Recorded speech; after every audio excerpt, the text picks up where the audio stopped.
नमस्कार। मीटिंग में शामिल होने के लिए आप सभी का धन्यवाद।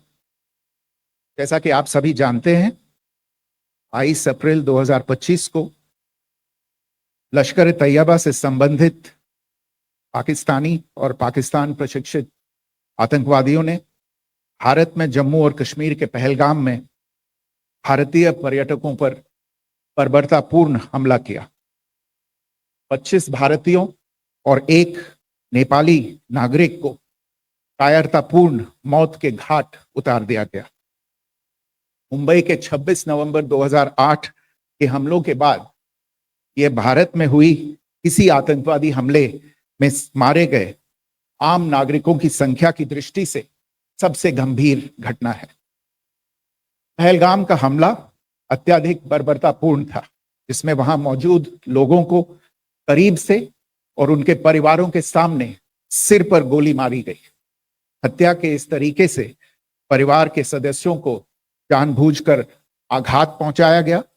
साथ ही उन्हें यह नसीहत भी दी गई कि वे वापस जाकर इस संदेश को पहुंचा दें। यह हमला स्पष्ट रूप से जम्मू और कश्मीर में बहाल हो रही सामान्य स्थिति को बाधित करने के उद्देश्य से किया गया था। चूंकि पर्यटन फिर से अर्थव्यवस्था का मुख्य आधार बन रहा था, इस हमले का मुख्य उद्देश्य इसे प्रतिकूल रूप से प्रभावित करना था। पिछले वर्ष आप सभी जानते हैं 2.25 करोड़ से अधिक पर्यटक कश्मीर आए थे।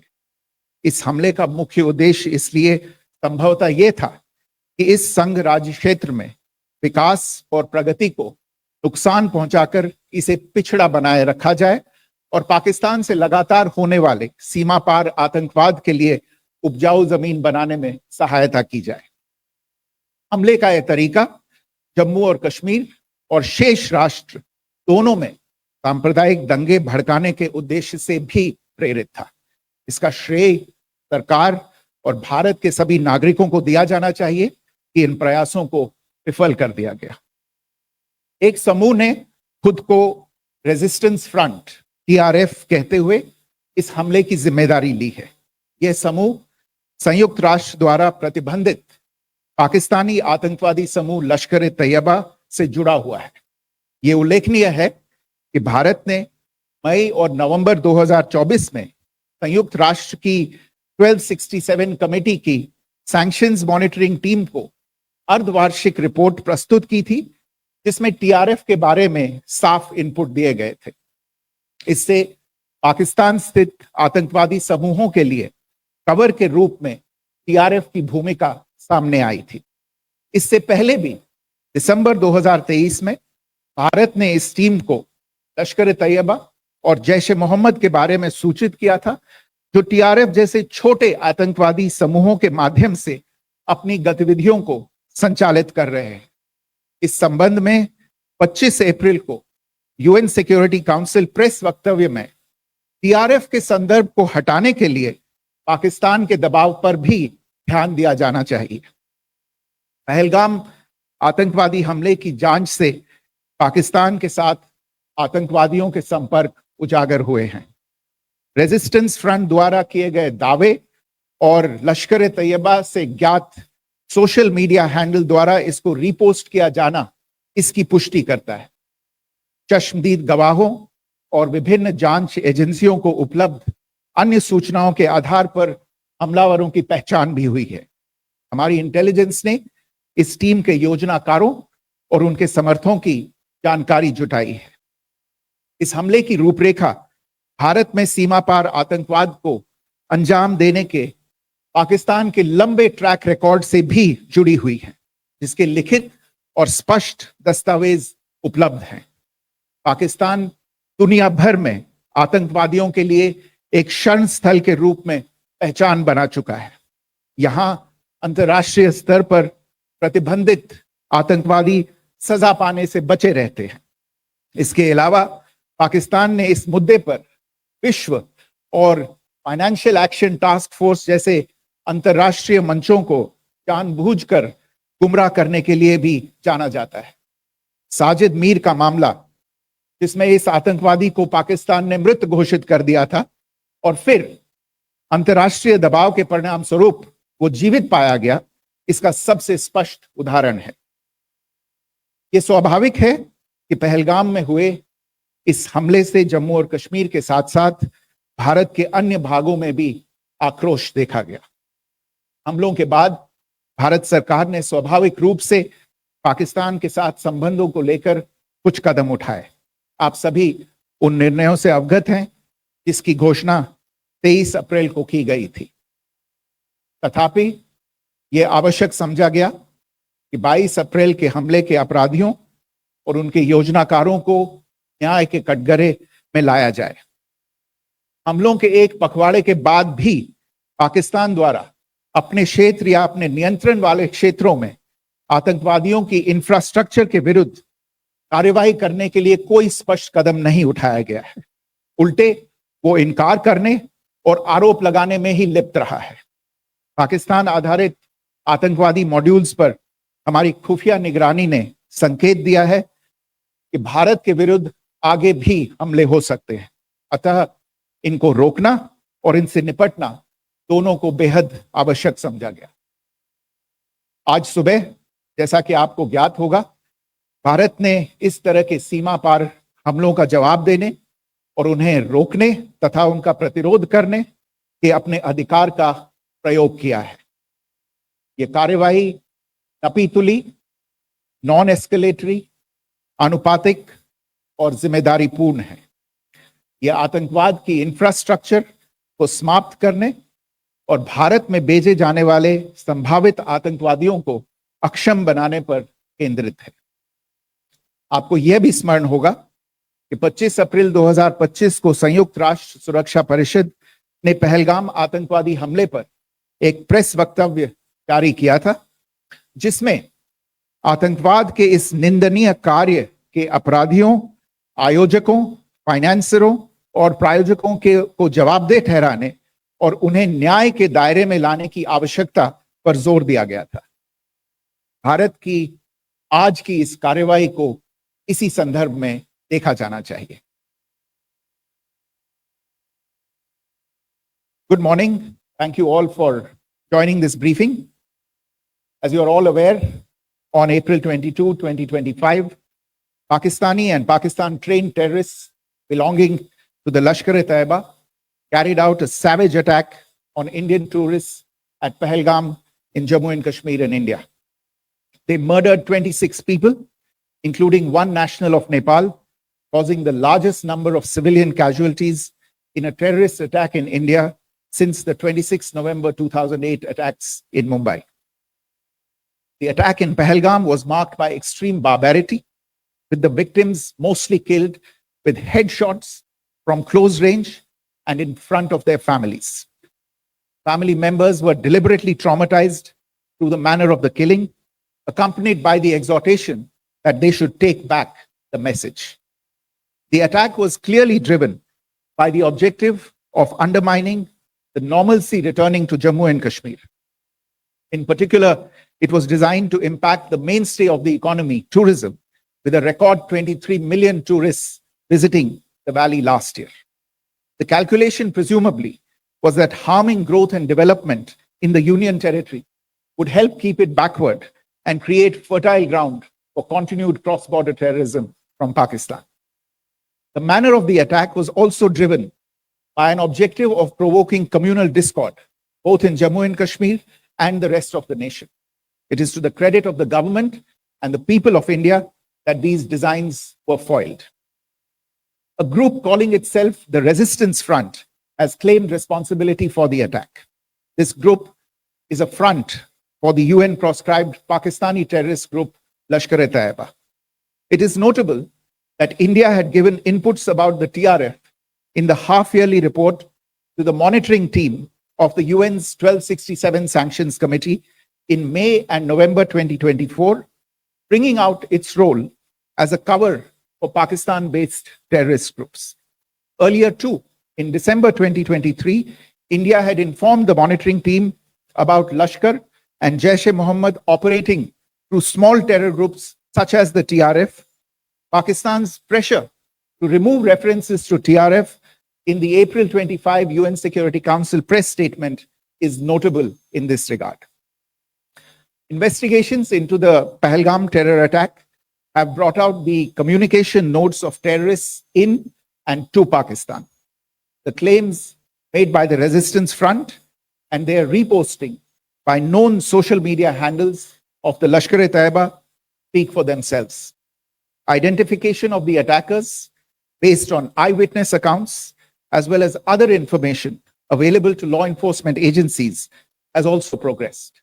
Our intelligence has developed an accurate picture of the planners and backers of this team. The features of this attack also tie in with Pakistan's long track record of perpetrating cross-border terrorism in India, which is well documented and beyond question. Pakistan also has a well-deserved reputation as a haven for terrorists from around the world, with internationally proscribed terrorists enjoying impunity there. In addition, Pakistan has been known to willfully mislead the world and international forums, such as the Financial Action Task Force, on this issue. The Sajid Mir case, in which this terrorist was declared dead and then, in response to international pressure, brought back to life, found alive and arrested, is the most glaring example. The latest attack in Pahalgam has understandably generated deep anger in Jammu and Kashmir and in other parts of India. Following the attacks, the government of India naturally responded with a set of initial measures relating to our engagement with Pakistan. You're all aware of the decisions that were announced on the 23rd of April. However, it was deemed essential that the perpetrators and planners of the 22nd April attack be brought to justice.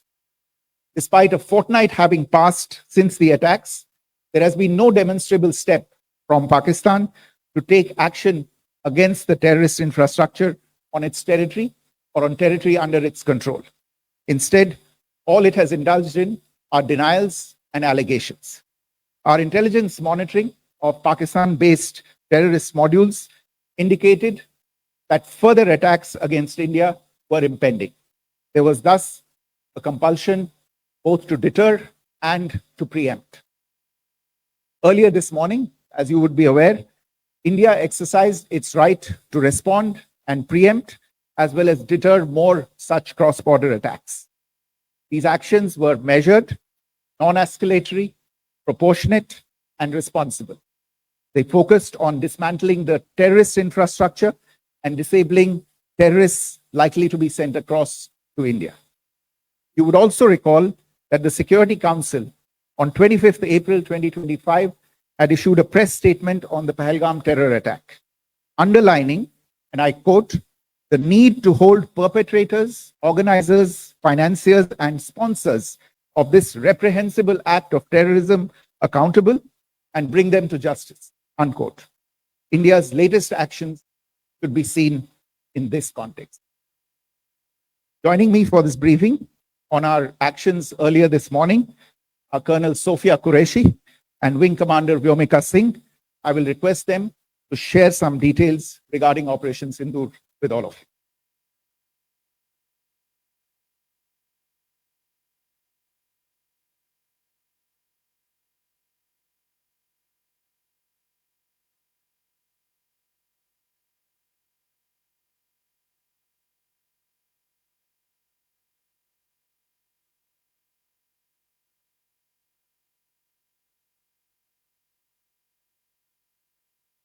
प्रभात देवियों और सज्जनों, मैं colonel Sophia Qureshi और मेरे साथ wing commander Vyomika Singh आज आपको 6 से 7 मई 2025 की रात 1:05 से 1:30 बजे के बीच भारतीय सशस्त्र बलों द्वारा अंजाम दिए गए ऑपरेशन सिंदूर के बारे में जानकारी देंगे।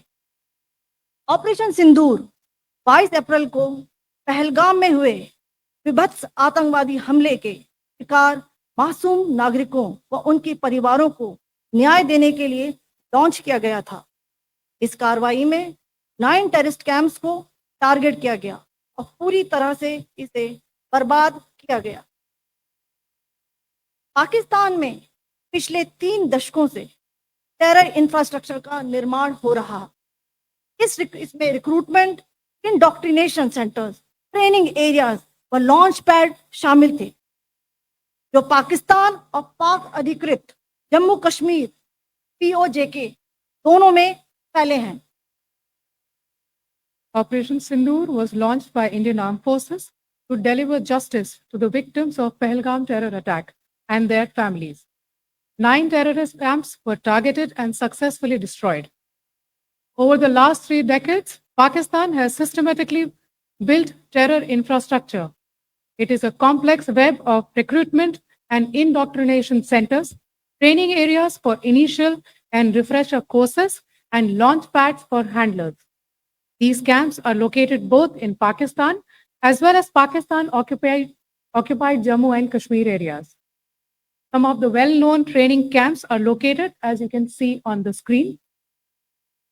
They are distributed from Sawai Nala in the north, counting to approximately 21, ending at Bhagalpur to the south. इन लक्ष्यों का चयन विश्वसनीय इंटेलिजेंस सूचनाओं के आधार पर हुआ, ताकि आतंक गतिविधियों की रीढ़ तोड़ी जा सके, और यह खास ध्यान दिया गया कि निर्दोष नागरिकों और सिविलियन इंस्टॉलेशन को नुकसान न पहुंचे। The selection of these targets for Operation Sindoor was based on credible intelligence inputs and role of these facilities in perpetrating the terror activities. The locations were so selected to avoid damage to civilian infrastructures and loss of any civilian lives. This was done with due diligence, and the camps selected for targeting and their engagement will now be shown to you one by one. POJK के targets मैं आपको बताना चाहूंगी। सबसे पहले सवाई नाला camp Muzaffarabad, जो कि POJK के लाइन ऑफ कंट्रोल से 30 किलोमीटर दूर है। यह एक लश्कर तोयबा का ट्रेनिंग सेंटर था। 20 अक्टूबर 2024 सोनमर्ग, 24 अक्टूबर 24 गुलमर्ग, 22 अप्रैल 2025 पहलगाम, इन हमलों के आतंकियों ने यहीं से प्रशिक्षण लिया था। सैयदना बिलाल कैंप जफराबाद, यह एक जैश ए मोहम्मद का स्टेजिंग एरिया है। यह हथियार, विस्फोटक और जंगल सर्वाइवल ट्रेनिंग का केंद्र भी था। गुलपुर कैंप कोटली, यह LOC से 30 किलोमीटर दूर था। लश्कर तोयबा का बेस था, जो रजौरी पुंछ में सक्रिय था। 20 अप्रैल 2023 को पुंछ में और 9 जून 2024 को तीर्थ यात्रियों के बस हमले में यहीं से आतंकी को ट्रेन किया गया था।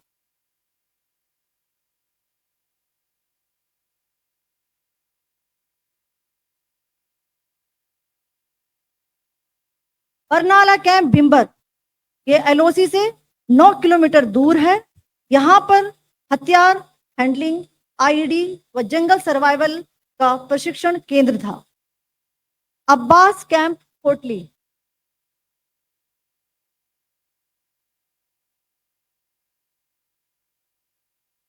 यह LOC से 13 किलोमीटर दूर है।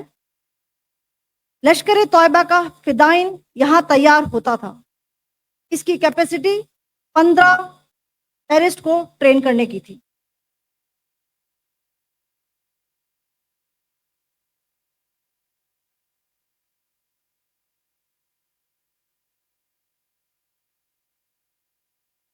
अब मैं पाकिस्तान के अंदर के टारगेट से अवगत कराना चाहूंगी। पहला, सर्जल कैंप सियालकोट, यह अंतरराष्ट्रीय सीमा से 6 किलोमीटर की दूरी पर है, सांबा कटवा के सामने।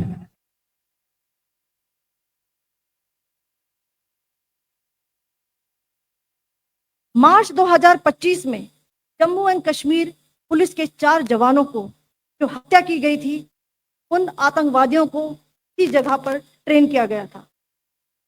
दूसरा, महमूना जाया कैंप सियालकोट, यह 18 से 12 किलोमीटर IB से दूर था। हिजबुल मुजाहिदीन का बहुत बड़ा कैंप था। ये कठुआ जम्मू क्षेत्र में आतंक फैलाने का नियंत्रण केंद्र था। पठानकोट एयरफोर्स बेस पर किया गया हमला भी इसी कैंप से प्लान और डायरेक्ट किया गया था। मरकज ताइबा मुरीद के, यह आईबी से 18 से 25 किलोमीटर दूरी पर है।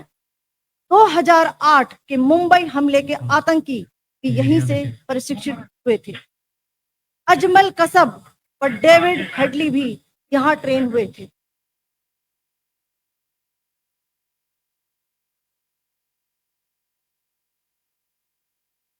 आगे दूसरा आया।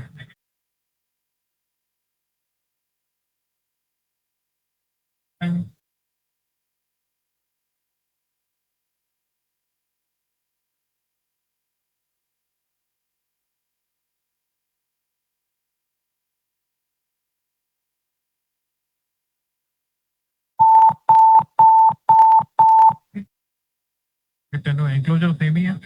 Just hit the target.